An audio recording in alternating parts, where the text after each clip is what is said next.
দর্শক, আজকে যেই শিরোনামটা এসছে বিভিন্ন পত্রিকায়, তাতে দেখা যাচ্ছে যে যুদ্ধ অষ্টম দিনে গড়ালো।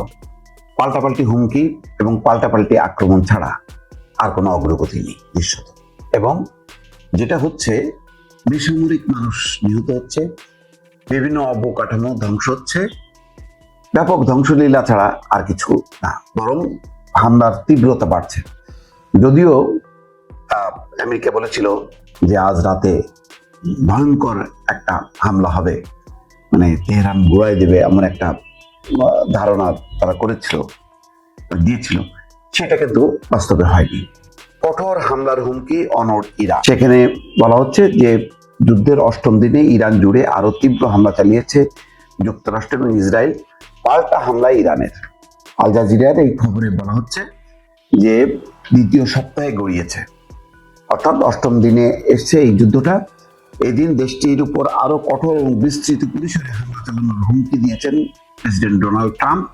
তিনি ইরানের আরো নেতাকে লক্ষ্যবস্তু করা এবং দেশটির বিভিন্ন স্থাপনা পুরোপুরি গুড়িয়ে দেওয়ার ঘোষণা দিয়েছেন। তবে ইরান কোনোভাবে আত্মসমর্পণ করবে না বলে আবারও জানিয়েছেন দেশটির প্রেসিডেন্ট মাসুদ পেজেশকিয়ান। গতকাল ইসরায়েলে বিভিন্ন স্থাপনায় হামলা চালিয়েছে ইরান। তবে মধ্যপ্রাচ্যে প্রতিবেশী বিভিন্ন দেশে হামলার ঘটনায় তিনি দুঃখ প্রকাশ করেছেন। তিনি এও বলেছেন, মধ্যপ্রাচ্যের এসব দেশ থেকে ইরান আক্রান্ত না হলে পাল্টা হামলা চালাবে না তেহরানের আসলে এটা ছাড়া উপায়ও ছিল না যে তারা কি করতে পারত, কারণ মধ্যপ্রাচ্যে আমেরিকান ঘাঁটিগুলো দিয়ে আক্রান্ত হচ্ছে ইরান কোথায় হামলা চালাবে? শুধু আমেরিকায়? এটা কি সম্ভব?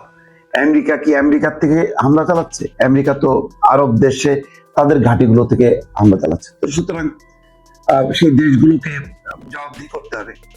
সুতরাং সঠিকভাবেই ইরান তার পাল্টা লক্ষ্যবস্তু ঠিক করেছে। যুদ্ধের অষ্টম দিনে গতকাল ইরানে হামলা আরো তীব্র করেছেন যুক্তরাষ্ট্র এবং ইসরায়েল। তেহরানের মেহেরবাদ বিমানবন্দর এবং ইসলামী রেভলিউশনারি গার্ড করে সামরিক বিশ্ববিদ্যালয় সহ বিভিন্ন স্থাপনা লক্ষ্য করে দিনের শুরুতে ব্যাপক হামলা চালানোর কথা জানায় ইসরায়েলি বাহিনী।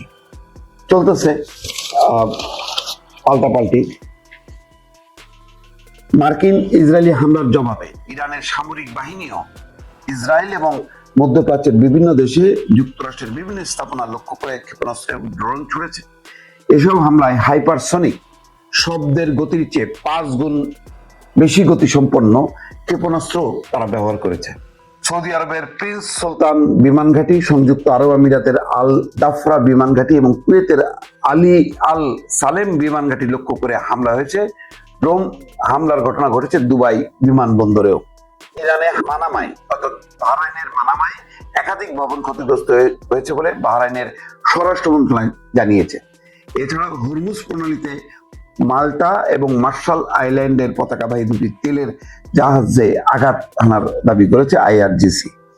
চলমান যুদ্ধে মধ্যপ্রাচ্যের 12টি দেশে ছড়িয়ে পড়েছে।